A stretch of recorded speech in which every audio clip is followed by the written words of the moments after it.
Hi everybody. We're just on to have some Sunday school. We're all kind of stuck at home and social distancing and quarantine and all that stuff just to try to stay safe and protect everybody. So even though we can't be in a church building, that does not mean that we are not still the church and that we cannot still praise our God. So we're doing things a little bit differently. A little bit, so we'll probably have to get used to it for, and make a little bit of change, but, we'll make do. It's a little different, but God's still going to be in it, and we're still going to praise God. So we're going to start this morning with Sunday school, like we do every Sunday. Just probably going to continue on with what we had been going over in Sunday school, which has been, for the past few weeks, we've been going over the attributes of God, the characteristics of God, and who He really is. And I think right now, in a time like this, it's a good time to remember who God is. It's a good time to think about and remember and truly delve into Him. I talked throughout this study and everything we've been talking about. I think God's really wanting us to remember who He is, to really grab hold of who He is. And who knows, maybe it was for this moment right now that we're going through that He was like, remind yourselves, remind each other who I am. We've gone through a few different attributes and everything so far. I'm going to go over those real quick just to remind people, and for the ones that haven't been able to make it to Sunday school yet, just to catch up and everything. Since you're able to comment, we have just a few people gathered here at our pastor's house, so we can kind of just do it together to help each other out. But also, since Facebook has, commenting abilities, we usually have discussion, so I'd like to be able to keep that up as much as we possibly can. So if you have a question or a comment, comment on there, and maybe hopefully I'll try to look at it and try to answer any questions or comments and stuff like that.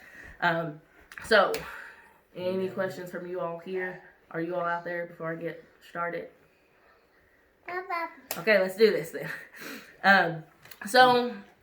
The first attribute of God that we went over was God is infinite, meaning He is self-existing and without origin, meaning God has always been.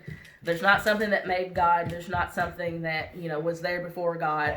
He has always been. Hold on. Somebody tell Cody Ritchie it starts right now. It's all coming to my phone, so you just keep going. Okay. And so He's infinite, and Yahweh, we know Yahweh, Jehovah. The root of this name means self-existing, one who never came into being, and one who always will be. So He's always been here, and He will always be here. God was, is, and shall be forevermore. And the second attribute we went over is God is immutable. He never changes. God is always the same. Again, He is. Do what? Okay, well, I just have to exit so I can see. So He was, He is, and He shall be forevermore. He's always going to be the same. He doesn't change. Okay. And, and we can, that's one of the things about God. Because He never changed, He's always the same God that He's always been, and He will always be that same God. We can trust in Him to know that He can, He's going to be the same. He's going to do the same for us, and He's always going to be there for us.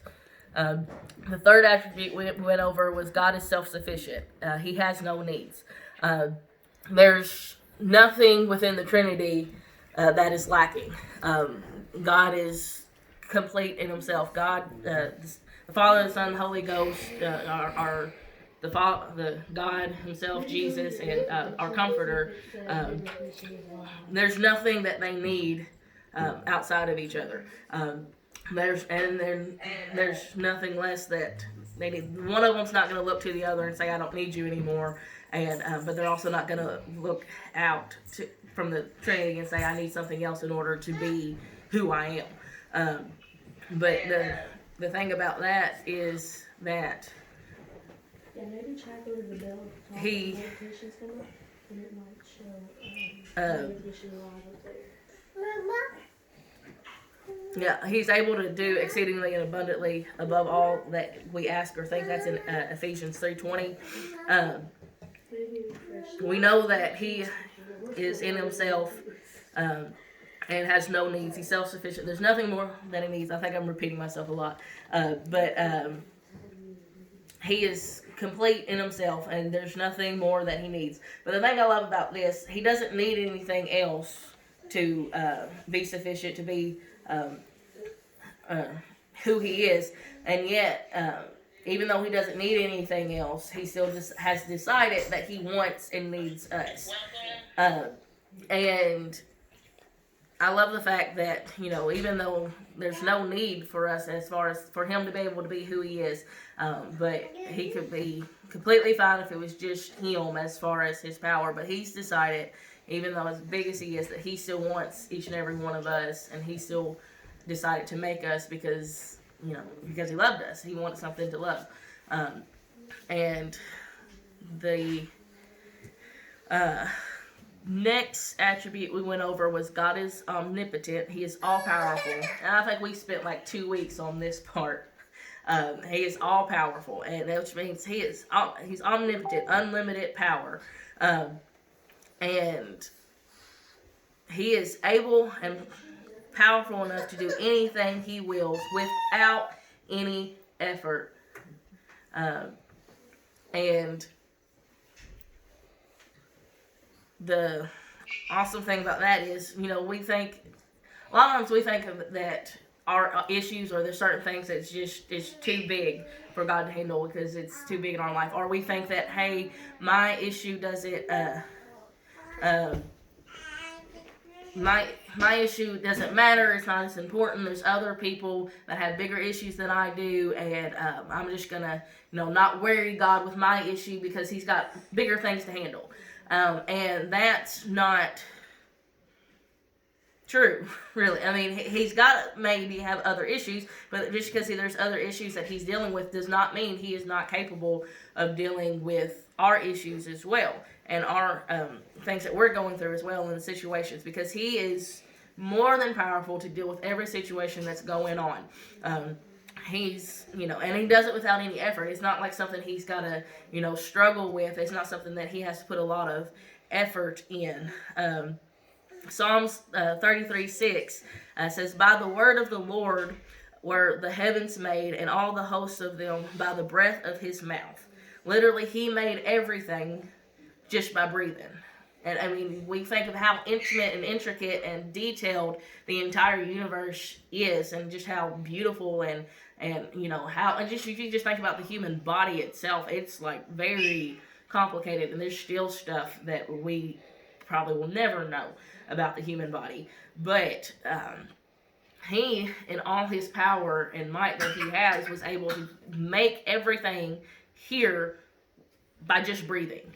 And that's how powerful he is. So there's no need for us to ever think that he's not powerful enough to take care of our issues and another issues. We just have to be willing to give it over completely to him and let him do what he wants, and let him use his power. A lot of times we keep him from doing what he's able to do, and when really we could,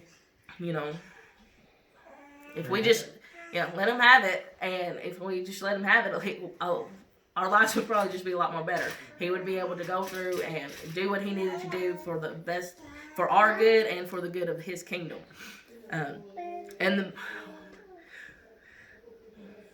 One thing, we've talked about this a lot too, God cannot lie. It's one of his attributes too. He is not able to lie. And this isn't just because he's so good that he wouldn't lie to us, which is true, he wouldn't do that. But the thing is, he is so powerful, and because his, breath can and his word, it usually can literally create things. He is so powerful that whatever he said would come true. So he can't lie, not because he just can't lie, but if he were to speak a word, it would be truth. So, you know, if he were to try to lie, it would become truth. It's not going to be lie anymore. It would turn into truth. So, I mean, if he had ever decided that, hey, the sky's going to be red now, or if he said the sky was red, he's not going to be lying, because if he said the sky was red, it's now red. That's how powerful he is. But we really need to realize that that's who he is. That's how awesome he is. That's how great he is. And, and I really is. I know in this situation right here, we really need to recognize how powerful he is. That especially in a time like this, he is more than able to take care of this and handle the situation. Even if right now we're in quarantine and to keep people safe and doing our part and everything, we also need to have faith that he's got everything under control. Even if everything right now looks crazy and maybe a little scary to some people, maybe ridiculous to other people, whatever it may be, God's still in control, and he is more than powerful enough to handle this. And my prayer has been lately, like, God, just take it away. You are more than powerful to reach your hand down, just speak the word, and this virus can be gone in a blink of an eye. Or, Lord God, if it is your will for it to go for however long you want it to, Lord, let us still know that you're still in control. You're still have all the power, and Lord, just lead us and let us use this time to get closer to you and recognize who you are and recognize your power. So, let's say hi to some people that I guess, we got Brenda and Cody and Missy and Brother Nelson and Sister Peggy. Thanks, guys, for watching and highlighting or commenting. No idea how to see if anybody else, who all else is watching, but whoever is, thank you. We appreciate it. The next attribute of God we went over is God is omniscient. He is all-knowing. So that's the thing too. He knows exactly what's going on right now. He's always known that this was going to happen. And so because he's all-knowing, he's all-powerful, we can trust him and know he's got stuff under control. Because he knows beyond our knowledge, and his understanding is beyond our understanding. So right now, not just in a time like this, but in all of the time, we should just trust him and, and declare him to be God, and just know, God, you've got it. You know what's going on. You know better than me. You know better than all of us. And we can trust you because of that, because you know what you need to do. He knows what he needs to do and how the situation needs to fall. It said, Isaiah 46, 9 through 10 said, remember the former things of old, for I am God, and there is none else. I am God, and there is none like me. Declaring the end from the beginning, and from ancient times, the things that are not yet done, saying, my counsel shall stand, and I will do all my pleasure. There's no one like God. There's no one that knows anything else. And he knows, he knows what he's doing. And that's just the thing. He knows what he's doing. He knows what we're doing. He knows everything that's going on in our lives. And he is the author of all things. And he knows all that can be known. It's just, we don't know everything. That's just, matter. I love learning new things. I love, delving in. If I get into thinking about something or wondering about something, I could be on the internet looking stuff up and searching things out for the rest of the day. But no matter how much we search, no matter how much we look, we're not going to know everything. But God already knows everything, and he knows all things that could ever be known. And he's the author of our lives. And we know because of that we can trust him and we can rely on him and know that everything's good. Let's see. God is omnipotent. Oh, no, I'm sorry, I already did that one. God is omnipresent. Is the next attribute. He is always everywhere. And it's not just that he's, everywhere. He's always everywhere. And And we talk about this too. When you're feeling down, when you're feeling lost, when you're feeling like there's no hope or anything, or you're in trouble, we can trust and know that God's there, because He's always everywhere. He's not confined like we are to a limited space. He is always everywhere. He's at all places at all times, because that's, again, how powerful He is. That's how His Spirit works. So there's nowhere that we can find ourselves that He's not going to be there with us. He's already there. We don't have to, cry out and wait for Him to get to us. We don't have to worry about, well, what if, all of a sudden I have a need and I can't, holler out to Him and everything, and He'll get here in time. That's not going to happen, because He's always everywhere. No matter where you're at, He's right there. And He's, and He's already where you're going to be. And so just knowing that, He is, He's with us, and the fullness of His presence is all around us. No matter, anytime you have a need, anytime you want to get to God, all you have to do is reach out to Him. You don't have to, wait. You don't have to, send a message to Him and wait for Him to drive down the road and get ready and all that stuff. He's already ready. He's already, not only is He already ready, He's right there. Most of the time we don't feel Him. It's just because we're not reaching out to Him enough. We're not recognizing that He's there. There may be times that we don't feel Him, but that doesn't mean He's not there. Sometimes we just have to reach into the throne room spiritually and grab hold of Him and truly delve into His presence and His fullness. And then we have God is wise. He is full of perfect, unchanging wisdom, which I think wisdom right now has been a thing that we've been talking about during a time like this. Wisdom is a very necessary attribute that we all need to have and strive for. But no matter how much wisdom we might give, or God may even give us, it still compares nothing to what the wisdom of God is. He is, wise above all the wise. He has, unchanging wisdom, perfect unchanging wisdom. He is the wisest of wise. And He, His judgments and His ways, it may be far beyond our ways, and we may not understand them, but His wisdom is better than our wisdom. And He knows, we said He knows all things. So He also uses His wisdoms to the best of, and for the good of us. So we can trust in Him again, because whatever He's doing in our lives, whatever He's leading us to, if we follow after Him, we can trust that He is truly working all things out in the best way possible. And it may be, and I go through this too. There's sometimes when I just don't know what in the world it is that He's doing. And we're in the middle of something that's going on in situations, we can look at it and just be like, God, I don't know what you're doing. I have no idea how this is going to work. I cannot see at all how this is going to do any good.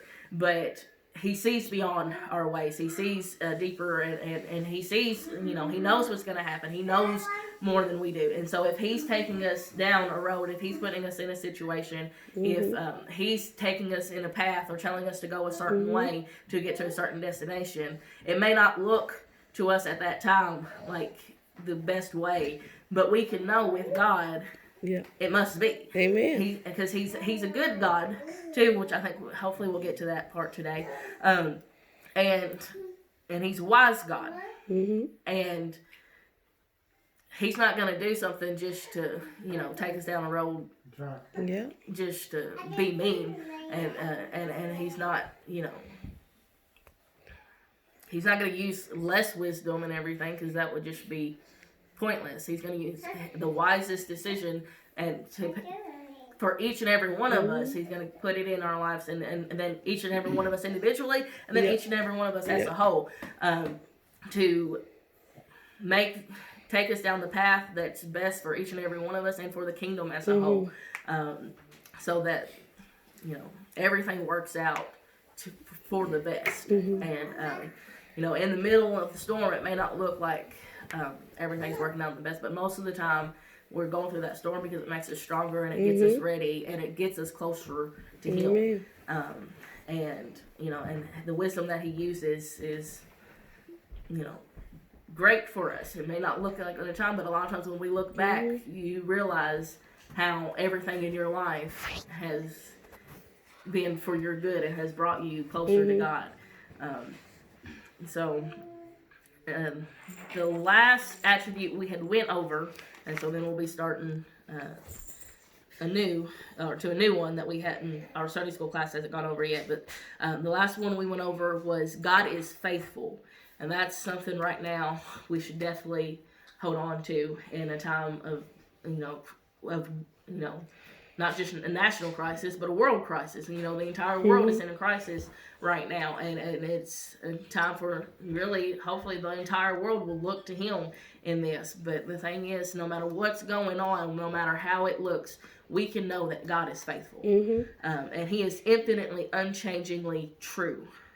I mean, He's true. He don't lie to us. He's not gonna, trick us. He's not like gonna, leave us hanging or anything like that. He's faithful to us. He's a faithful God. Deuteronomy 7:9 says, "Know therefore that the Lord thy God, He is God, the faithful God, which keepeth covenant and mercy with them that love Him and keep His commandments to 1,000 generations." God is true. His word of promise is sure. He is unchangingly faithful, meaning He never forgets anything, never fails to do anything that He has set out to do. He's not just going to give up halfway through. He's not going to leave us hanging. He's not going to, take us halfway to the promise and then just be like, well, I'm done. I got you there half the way. You got to get you yourself there the rest of the way. No, He's not like that. He's always going to be there for us. He's always right there. And He's always going to be faithful to us. And knowing that He's faithful to us, knowing that we serve a God that is true, that's always going to be true, that's always going to be faithful, we can put our faith and our trust in Him. I know I've mentioned before about sometimes I had to realize that I was starting to have trust issues with God, and I really had to get learn Him and truly connect back with Him and know that no matter what the situation looks like, He's always going to be there. He's always going to be faithful. He's not going to leave me in the lurch. He's not going to give up on me. He's not just going to go on and pass me over. He's going to be faithful to me. He's gonna, He's gonna remember what He set out to do. He said He doesn't forget what He set out to do. He's not gonna, tell you He's gonna do something and then just forget about it and be like, oh yeah, wait a minute, wasn't I supposed to do something for Casey? I'm like, well, I completely forgot about that. I guess I should go back and pick. No, He don't do that. He knows exactly what He's doing. He's got His plan for each of our lives intimately, delicately, detailed and designed and he's working in it to just such a beautiful way that, that's how faithful. He's not just like He's faithful to keep it. He's so faithful that He's intimately involved in our lives and connected. And He's not just like remembering a little bit. He's like wants to be truly involved in each and every one of our lives and grab hold of it and just, He wants to move in all of our lives, and, be truly a part of it. And, He wants to set us up for victory and all those things. And that's just really awesome how faithful He is, and how great of a God He is. And, in